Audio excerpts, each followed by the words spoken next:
Welcome to our Bible study. If you have your Bibles, kindly turn with me to Genesis chapter 18. This is week 22 in the book of Genesis. Week 22 in the book of Genesis. If you have your Bibles or devices, kindly go with me to Genesis chapter 18. We're still studying about Abraham, whose name was formerly Abraham, but in the previous chapter, God changes his name, and his name is now Abraham. And there's no hurry in studying his life, especially because he's the only character in scripture who is called the friend of God. And so I think that we're doing well to spend time looking at his life and learning all the lessons that we can from him, the choices he made, the decisions that he made. Three times he's called a friend of God, once in Second Chronicles by King Jehoshaphat, and then James, the half brother of Jesus, James 2:23, calls him a friend of God. But in Isaiah 41:8, God himself says about Abraham that he is his friend. He says, he talks about the Israelites being servants, and then he says, "You are descendants from my friend Abraham." So that is God's testimony of Abraham. He's called a friend of God. And so it's a good thing that we're spending all these weeks studying his life. Today we will be in Genesis chapter 18. And by way of recap, there's this one teacher who gives this one word summary of all the different phases, all the significant phases that Abraham went through during his life. His story starts towards the end of Genesis chapter 11 with his calling. That's where his story starts. One moment, please. Okay, so it starts with his calling. He's called out of Ur of the Chaldees, and he comes out. And then right after that, we see his carnality. After he goes to the land of Canaan, according to this teacher, we see his carnality because a famine comes to Canaan, and then he makes his way to Egypt, not trusting that God would provide for him. This is a typical example of the arm of the flesh. And so you see a little bit of his carnality where he says, I have to make modifications to my plan, and he makes his way to Egypt. And then, of course, this preacher didn't say this, but I just thought a little bit later after his restoration, you see his charity in Genesis chapter 13, because he tells his nephew Lot, if you go right, I'll go to the left. And then Lot looks up and he sees the Jordan Valley, and he decides to take a place that where the grass looks very green, a place that's well watered. And so we see Abraham's charity over there.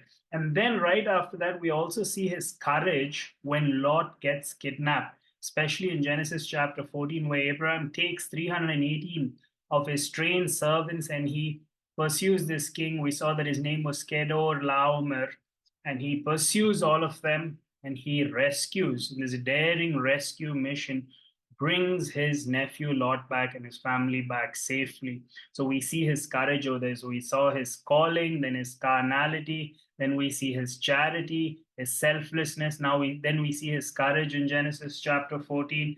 Then towards the end of Genesis chapter 14, we also see his communion, because he encounters this king of righteousness, the king of Salem called Melchizedek. And we see that he shares bread and wine, which is definitely a foreshadowing of the Lord's Supper that he instituted during that week known as Passover. So this is something that points towards that. So we can call it Abraham's communion, where he tithes towards Melchizedek, showing that, recognizing that Melchizedek was superior to him. And so he pays tithe to Melchizedek. And after his communion, we also see that teacher call it covenant. I prefer to call it credence, because of that one verse, Genesis 15:6, where God shows him the stars. And it says that Abraham believed God, and it was credited to him as righteousness. So credence is basically a belief. You believe that something is true. And so you can call it the credence, you can call it God reiterating his covenant in Genesis chapter 15 to Abraham. Then in Genesis chapter 16, you see Abraham's compromise, because Sarah hatches this plan. She says, why don't we aid God when it comes to fulfilling his promise? And she says, you see, I have this young servant girl called Hagar. Why don't you go and sleep with her? And then we will help God. We will bring that child. But God ends up rejecting that child as the child of promise. And he says that you and Sarah will have your own child. So we see a compromise in the life of Abraham in Genesis chapter 16. And then in Genesis chapter 17, we see that sign of the covenant known as circumcision. So circumcision is highlighted in Genesis chapter 17. That's the first time it's mentioned in the Bible. And then right after that in Genesis 18, and the one we're looking at today, we have a contrast between the life, and this will go into Genesis 19 as well, a contrast between the life of Abraham and the life of his nephew Lot. So that's what we're basically going to look at. And let me start by reading the first 5 verses of Genesis chapter 18. The first 5 verses, you can follow along in your Bibles. It says, and the Lord appeared to him by the oaks of Mamre, and he sat at the door of his tent in the heat of the day. He lifted up his eyes and looked, and behold, 3 men were standing in front of him.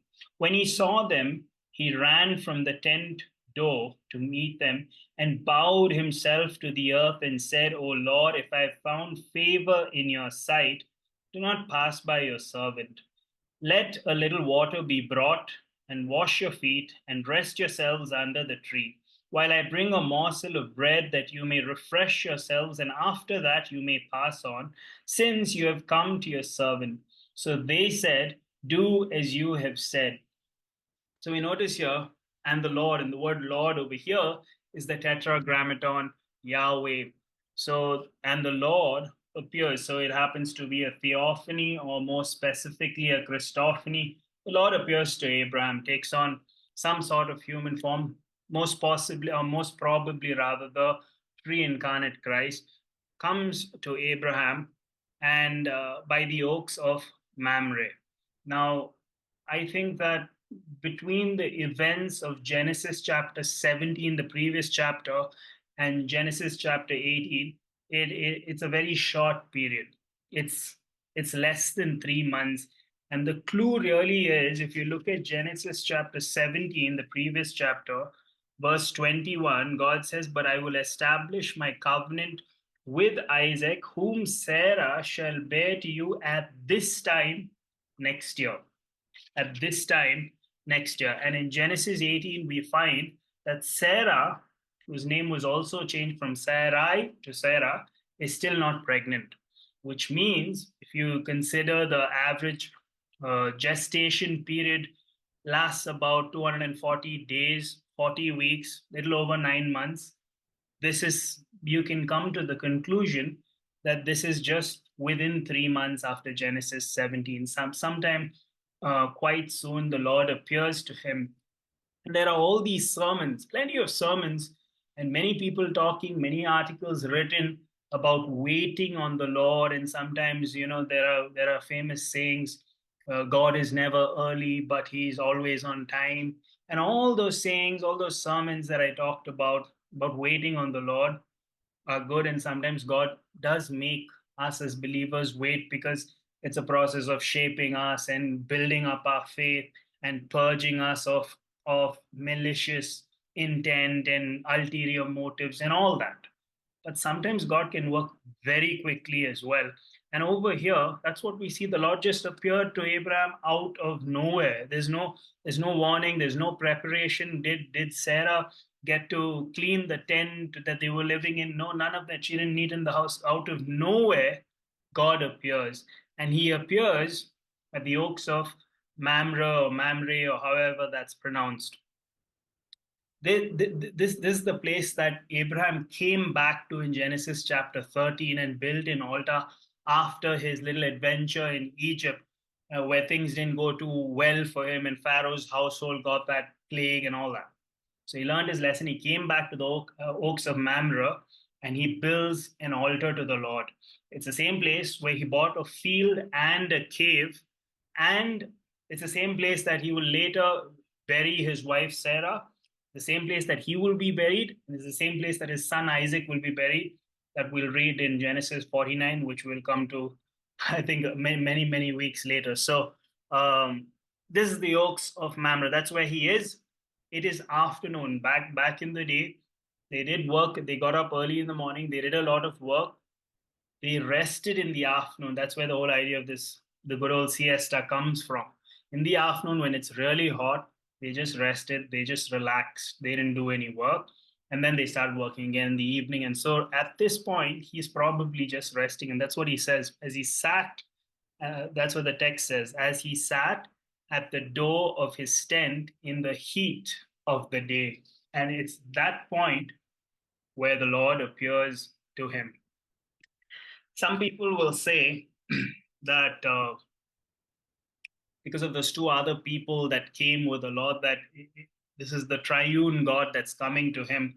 And some churches believe that, like the Church of England, and probably not all, I mean, not individual churches, but many of those churches of England and some of the Eastern churches believe that this is the Trinity that is appearing, and that's why they have Trinity Sunday, and that actually falls on May 26th of this year. And during Trinity Sunday, this portion of the Bible is read, these first few verses, because they believe that it's the triune God that appears over here.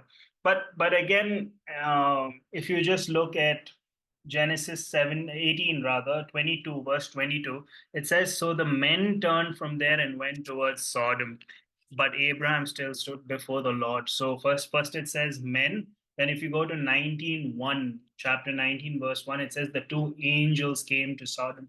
They put both those things together. They basically angels that took on the form of a human being. It's not the triune God that's come to Abraham.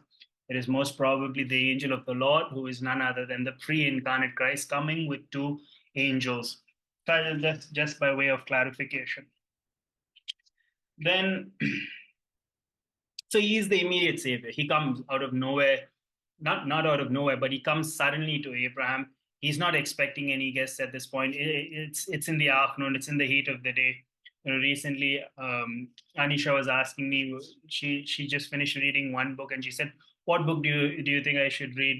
It's going. I mean, we're approaching Easter, so maybe I'll read one of the Gospels. Which Gospel do you think I should read?" So I just randomly suggested Mark, and I said maybe you read Mark because Mark is really short. You'll finish it off before Easter comes. But and she noticed it as she was reading Mark. Mark is one of those Gospels that is like non-stop action.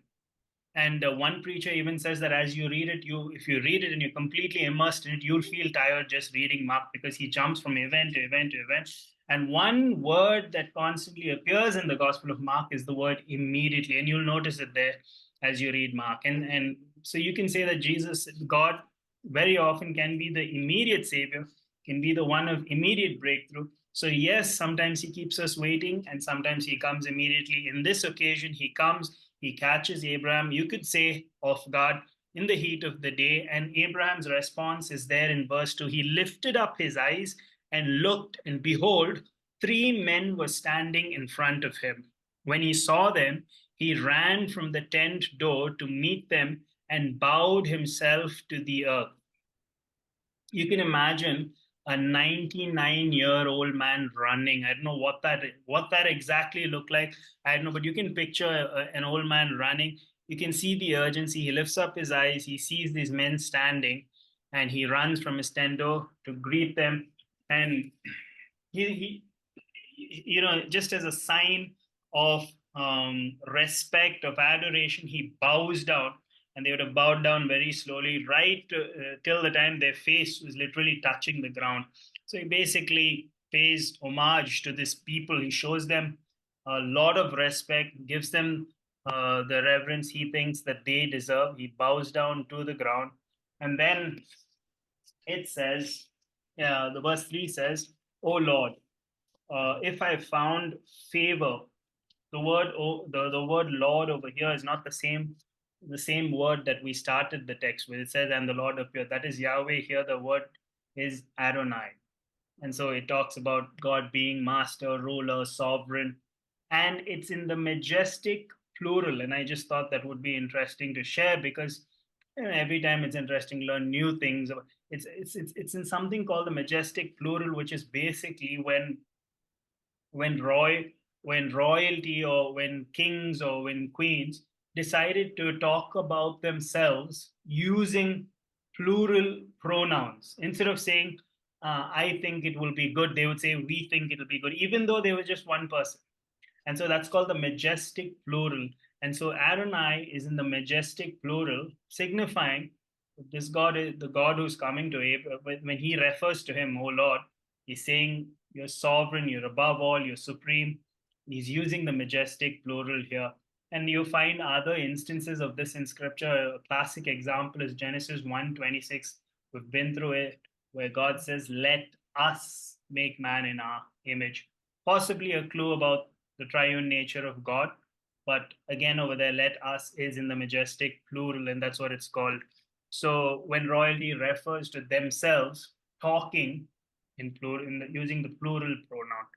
So here we have Adonai. He says, if I found favor, it can be interchangeable with grace. The word favor is interchangeable with the word grace, same word. In your sight, do not pass by your servant. And so at this point, of course, the text is not explicit whether Abraham knows who he's dealing with, but I think he's figuring it out at this point that it's somebody very important. And he says, and I think that he recognizes who he's dealing with. Some people say that he still doesn't know, but I think he's recognizing just by his actions and just by the way he's dealing with them and the things that he's saying. He says, if I found favor in your sight, don't pass by your servant. So he seizes this opportunity to serve these people, these men who have come. And so we see the humility that he displays. I mean, keep in mind, this is a man who has 318 servants at his beck and call. If he wanted, he could have just said, three people are there, he could have delegated that responsibility to his servants. But he himself goes and he bows down. He himself shows a lot of humility, even though he definitely made a name for himself in that culture. This is Abraham who fought off kings and who was very rich in terms of livestock, and yet you see the humility because he knows in whose presence he is.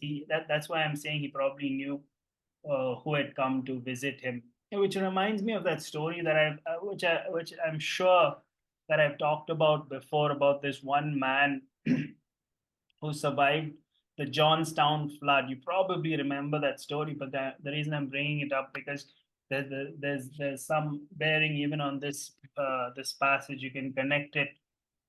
The man who used to rave, who used to boast about how he was rescued from the Johnstown flood, and finally, when this man dies and he goes to heaven and he meets Peter, he liked to tell everybody about this story. He liked to boast about how he was rescued and how God rescued him through this flood. And so Peter comes up to him and he tells Peter the story. He recounts all those events and says, I was miraculously saved. It was amazing. And Peter says, okay, good. Anyways, I just want to let you know that we're all gathering this evening for some time of fellowship, and all, different people will be there, different saints will be there. And he says, oh, that's amazing. I would love to tell everybody the story of how I was rescued in the Johnstown flood, which he always did right through his life. So Peter says, yeah, a little bit hesitatingly, he says, yeah, sure, you can share your testimony, you can share your story.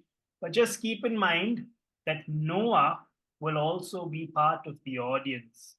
So if you know where that's going, basically he's saying that if you're talking about miraculous rescues from floods, Noah probably has the most phenomenal testimony when it comes to God rescuing him through that flood where he builds this ark. So he says, you want to share your story about your miraculous rescue, that's fine, but keep in mind Noah is going to be part of that crowd. And so the reason we bring that up over here is because Abraham was somebody who was recognized.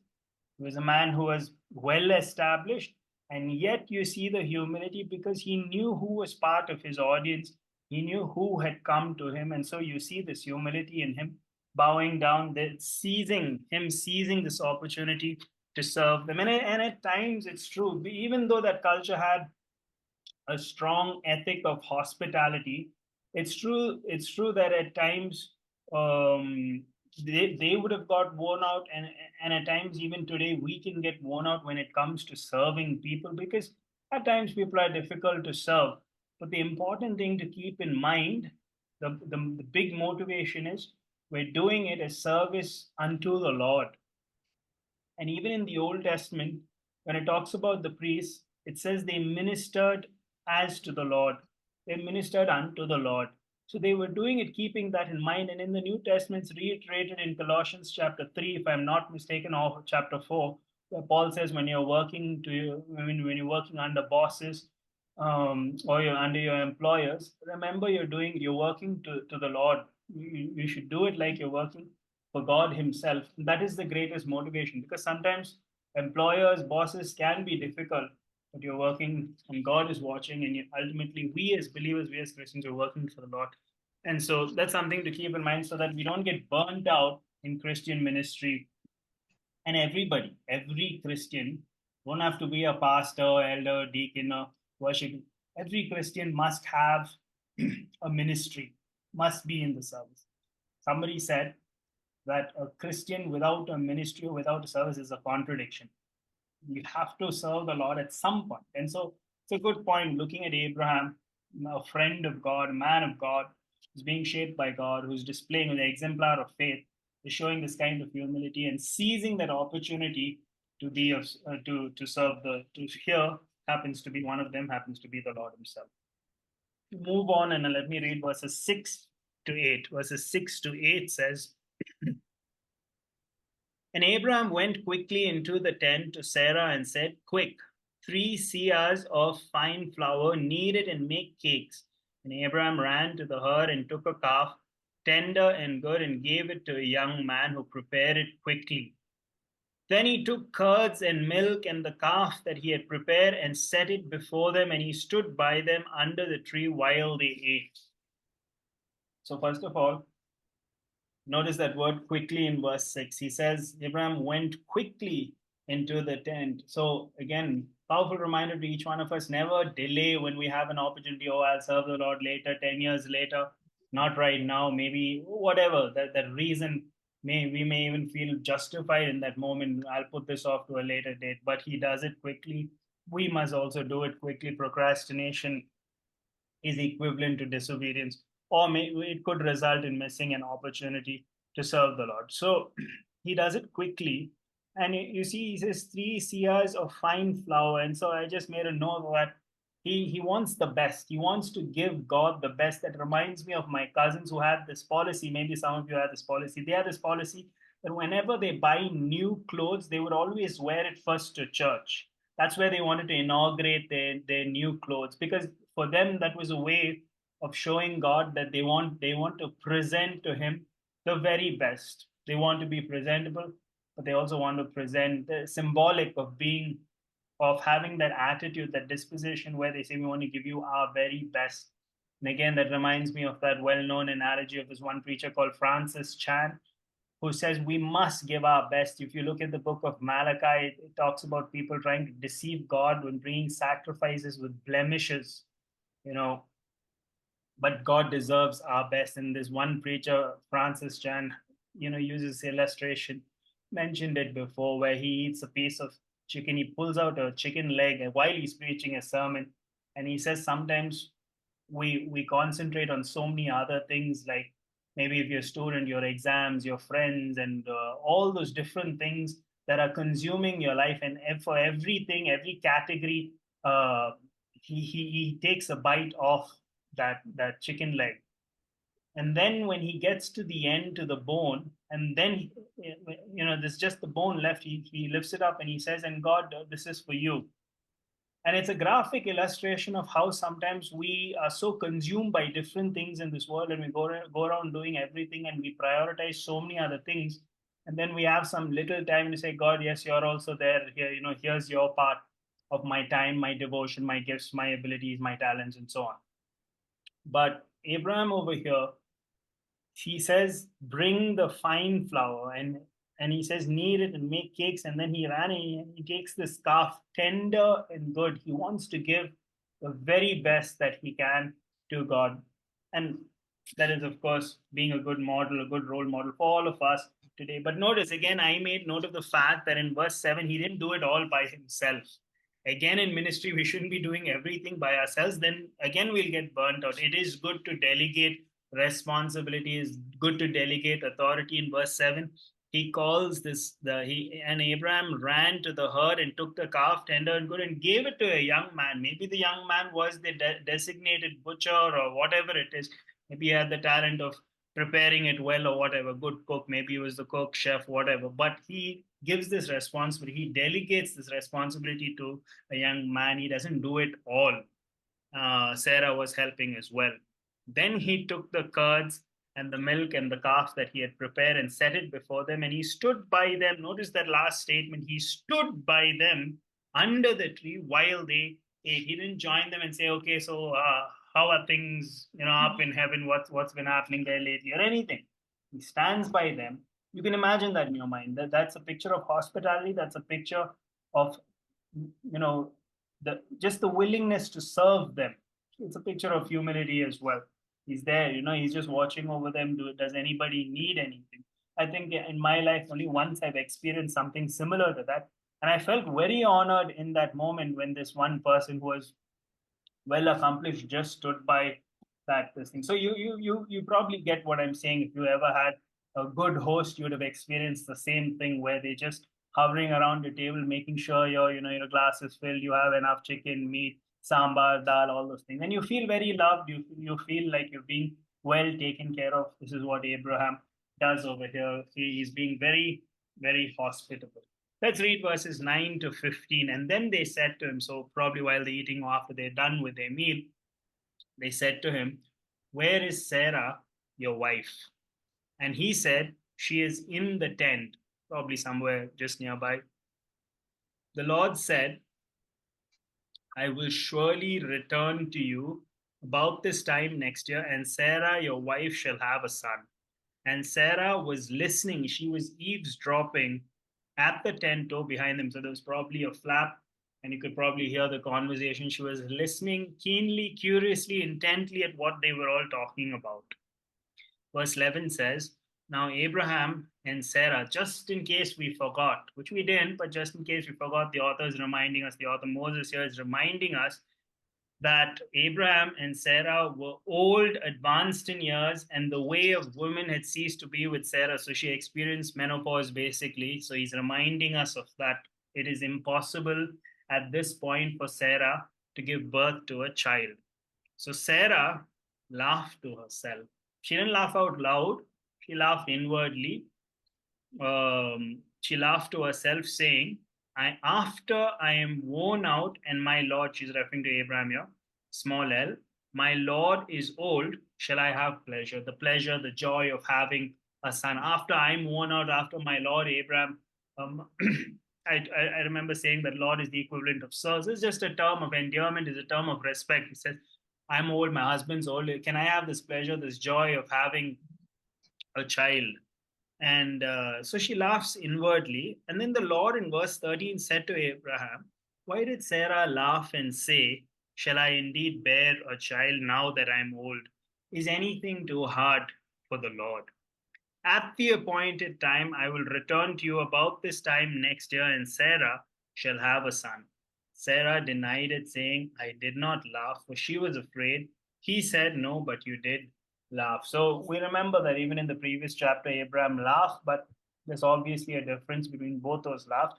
Even today, we know that there are different kinds of laughs. Simply by the way a person laughs, you can decipher whether they're laughing mockingly or whether there's just something funny and it's a laugh because they found something humorous. Sometimes laughing can be defense mechanism. When something's very awkward, you just try and laugh it off. Could be nervous laughter. There are different kinds of laughter like that. Sarah over here, the Lord perceived, because he knows all things, perceived that it was a laugh that was in a way mocking him or whatever he said that she heard or overheard. So he immediately says, through Abraham, he doesn't deal directly with Sarah. He says, "Why does she laugh?" He says, is anything too hard for the Lord? And the word for too hard is that same word that I once, not once, about 3 months ago, I touched on in the Christmas sermon. The word wonderful counselor. We were looking at those four titles, those four names of God in Isaiah 9:6, one of them being wonderful counselor. And I remember saying, when you look at the Hebrew roots, you do some study on the Hebrew words, the word wonderful means miraculous. You take his counsel, the results would be supernatural. And so wonder, it's that same word actually in the Hebrew, it's peleoets. Same word over here for, is there anything too hard and wonderful and miraculous? All those, it's basically the same Hebrew word. So who are we? It's always helpful. Even this afternoon, I was thinking of something and I broke out into a spontaneous prayer about that thing that I was thinking about. And it was a very eye-opening realization, because it's just sometimes it comes afresh to you. Who am I praying to? I'm praying to the God of all the universe, who's in control of everything, who's sovereign over everything. Kings, rulers, princes, all of them are under him, politicians, everybody under him. This is the one that I'm praying to, and I'm asking him for something. So he can say yes, he can say no. And if he says no, it might be hard for me to accept, but ultimately, I'll understand that he is way, way more wiser than me and he knows what's best for me and those kind of things. So it's a question of who we're praying for. Is anything too hard for him? No, absolutely nothing. So that's a powerful reminder that we can take whatever we want to him, and he has the ability to grant us those requests. Jesus said, ask and it will be given to you. So sometimes we fail to go to him and think, and we're going to see that even towards the end of this chapter, how important it is to ask and to intercede and to pray, and how we shouldn't just resign to uh, uh, a very fatal attitude or a very deterministic attitude that it'll all just pan out. My prayers will hardly make a difference. It's all just for namesake and something we're told to do. We'll come to that at the end of the chapter. I think the main lesson in these few verses 9 to 15, where Sarah is listening, is this: that while sometimes, according to 1 Timothy 2:13, sometimes we are faithless, God still remains faithful. Thank God that God sometimes overrides our doubts. I mean, it's not based on 100% our faith. Sometimes our faith will fluctuate. Sometimes it's an all-time high and is commendable. You can praise another person's faith, but sometimes their faith might, they might start having doubts, start second guessing themselves. God still remains faithful according to 1 Timothy 2:13. We might be faithless, yet he remains faithful. That's the amazing thing about God. He didn't say, Sarah laughed, promise canceled, no more Isaac for y'all. I saw that cynicism in her, and the promise is off, the deal is off. It was, a limited offer or something based, conditioned upon your response. Nothing like that. He just says, he continues. He confronts her, but he continues with a promise. He made a promise. He stays true to his word. He remains faithful even at times when our faith wavers. And I'm grateful to God for that. Otherwise, we'd be missing out a lot that God promises each one of us. And so there's nothing too hard for the Lord. Moving on, verses 16, the men then set out from there and they looked down towards Sodom.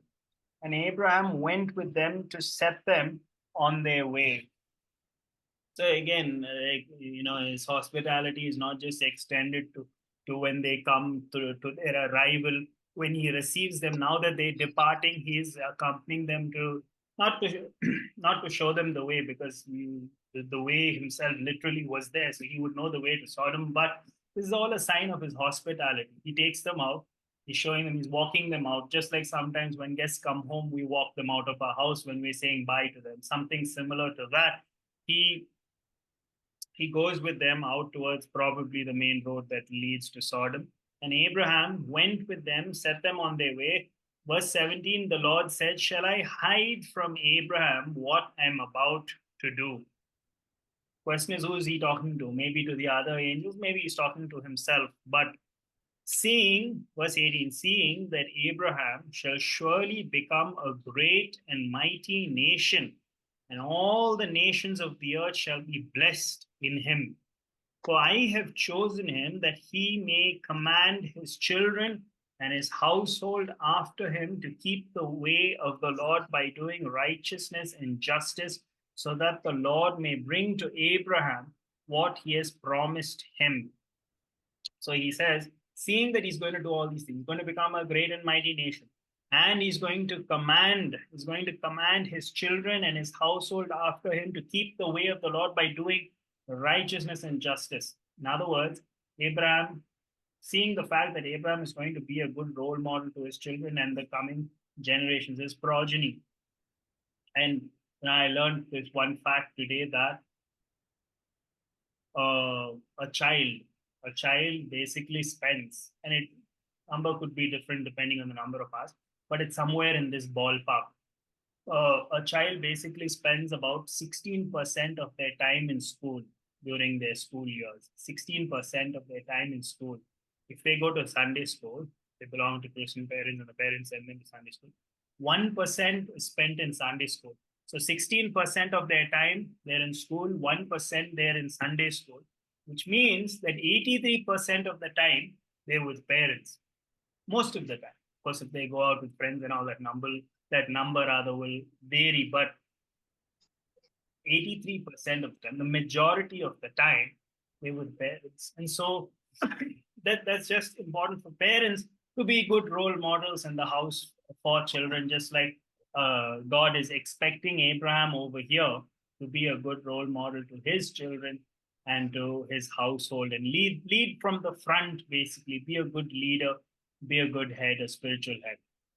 And so he says, because he's going to be all these things, because he's going to become a mighty great nation, should I keep from him? I think I need to inform him about my plans for these two cities.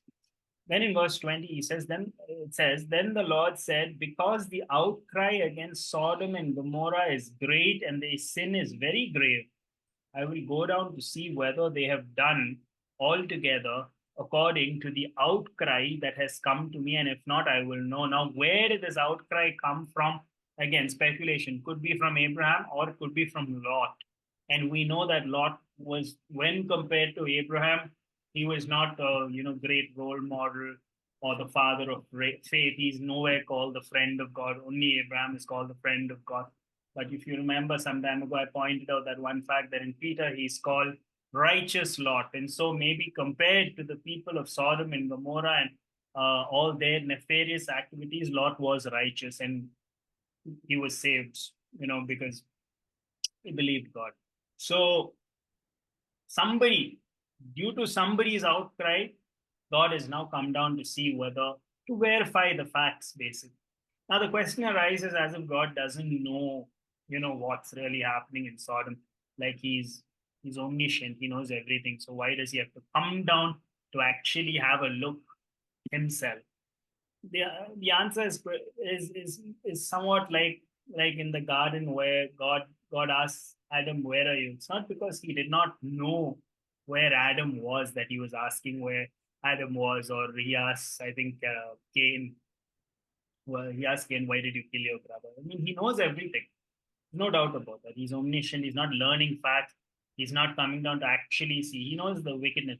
But there is some other purpose, and we can speculate as to what that purpose is. One reason is maybe because God wants to show us, each one, and Abraham, of course, primarily Abraham, and then by extension, each one of us, that his judgment is thorough, that he's not just going to say, I know that Sodom and Gomorrah are very wicked. He wants to show that his judgment and justice is very thorough, that he will do the necessary recon and he will garner the necessary intelligence about a certain place. Are they really wicked? I'm going to go down there and see. That gives you and me an assurance that God is a just God and he doesn't arbitrarily judge nations or things. He's very just and very righteous when it comes to him judging people. He's not just going to destroy a city just because he heard or something. This, at least for us, it helps us understand that God is very thorough. Another reason would be maybe he wanted Abraham to know all these things. He wanted Abraham, and again, this is where I'm bringing up that point about how important our prayers are, how important our intercession, how important standing in the gap is, and how that works with the sovereignty of God. So he probably comes here maybe because he needs to have this exchange with Abraham. And of course, to show each one of us how thorough he is when it comes to finding out what really is happening, the details of Sodom and Gomorrah. So he hears the outcry, verses 22 will. And let me just finish the rest of reading the rest of the chapter so that you understand what's happening here. Verse 22. So the men turned from there and went towards Sodom, but Abraham still stood before the Lord. Then Abraham drew near and said, will you indeed sweep away the righteous with the wicked? Suppose there are 50 righteous within the city. Will you then sweep away the place and not spare it for 50 righteous who are in it? Far be it from you to do such a thing, to put the righteous to death with the wicked, so that the righteous fare as the wicked. Far be that from you. Shall not the judge of all the earth do what is just?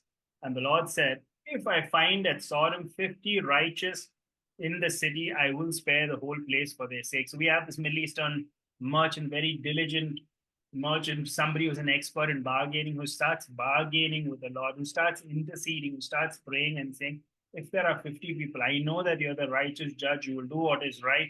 And far be it from you from doing such a wicked thing. You can't destroy both the righteous and the wicked together. I know you're too righteous of a judge to do that. So if there are 50 people in the city of Sodom, will you 50 righteous people, will you spare it? God says, yes, I'll spare it for if there are 50 righteous people. Abraham answered and said, he continues the bargaining. He said, behold, I have undertaken to speak to the Lord. I who am but dust and ashes. Suppose five of the 50 righteous are lacking, basically 45. He's being verbose, but it's basically 45. Will you destroy the whole city for a lack of 5? And he said, I will not destroy it if I find 45 there. Again, he speaks up. He says, suppose 40 are found there. He answered, for the sake of 40, I will not do it. Then he said, oh, let not the Lord be angry, and I will speak. Suppose 30 are found there. He answered, I will not do it if I find 30 there. He said, behold, I have undertaken to speak to the Lord. Suppose 20 are found there. He answered, for the sake of 20, I will not destroy. Then he said, oh, let not the Lord be angry, and I will speak again, but this once. Suppose 10 are found there. He answered, for the sake of 10, I will not destroy. And the Lord went his way when he had finished speaking to Abraham, and Abraham returned to his place.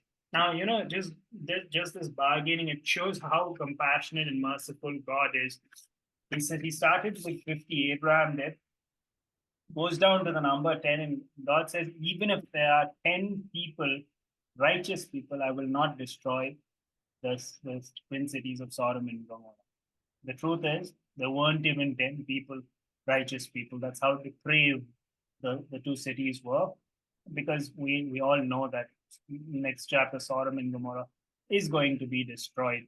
So there weren't even 10 people. Otherwise, God would have spared those cities for the sake of 10 righteous people. There were only about 4 people, Lot and his family. So I think this whole exchange, of course, goes to show that God is righteous, he's a judge, but also goes to show how important our prayers are, as I mentioned earlier, when it comes to interceding for other people, standing in the gap. It shows Abraham's care for the cities of Sodom and Gomorrah, most possibly because of his nephew Lot, who he loved. He wanted protection for his extended family, and so he stands in the gap. He negotiates with God, and you see a lot of bold humility here in Abraham, because he's asking God all these questions. He's bargaining. He doesn't say why. He doesn't ask God why. Notice he doesn't say why he won't do it. But he does. He just keeps bargaining. He doesn't say no. You cannot destroy it. He's basically saying if there are righteous people, and that number keeps getting lower and lower, when you see the compassion of God, you see the justice of God. He is going to destroy it. But if there were righteous people, and you also see the patience of God here. I mean, you saw even as I was reading it was quite long, the whole exchange. But God is patient with him and is willing to answer his questions as he is willing to answer our questions. But we see both the sovereignty of God and the responsibility of him. I don't know where those two lines, where exactly that line meets. Once when I was preaching on Romans 2, this may be about a year ago in church, we saw what will happen to the people who never hear the gospel and all that. We looked a little bit into that question.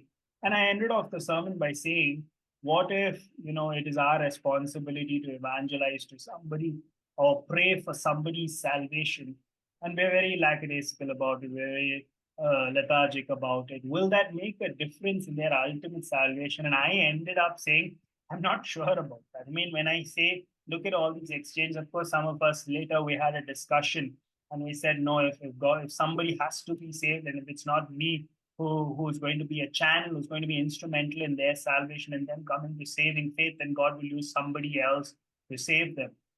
And possibly they're meant to be saved, they'll be saved. As long as they repent, they'll be saved. But question is, or rather, what we have to think about is our prayers are so instrumental in that process. That's how God chooses to work. Even him coming over here, having this exchange with Abraham, brother, it shows how important, how we can influence, or I don't want to use the word change the mind, but I'm saying how influential our prayers, how important our prayers are when it comes to interceding and talking to God about others. When I was reading a book by J.I. Packer called Evangelism and the Sovereignty of God, how both those things work. Because again, it comes back to that question: if somebody has to get saved, am I going to make a difference in their life? Because if they're meant to be saved, they'll be saved. Well, what difference do I make? And yet I feel that God chooses in his sovereignty to use each one of us to pray for them, to stand in the gap and to pray long and hard for them. And those prayers, based on the Bible, I'm saying, does make a difference. I mean, that's just how God is designed. We can't just sit back and say, if they're meant to be saved, they'll be saved. If not, they'll be damned forever. Our prayers make a difference. That's what I believe, based on all these exchanges and some other accounts. And so J.I. Packer calls that an antinomy. That's a word that I learned from that book. And it's basically a contradiction between two beliefs or conclusions, but they're still reasonable when you hold them together. It looks like, and he adds that word, apparent contradiction. Sometimes it looks like there are these apparent contradictions. God's sovereignty, man's responsibility. I'm supposed to pray for the salvation of somebody. What difference will it make and all?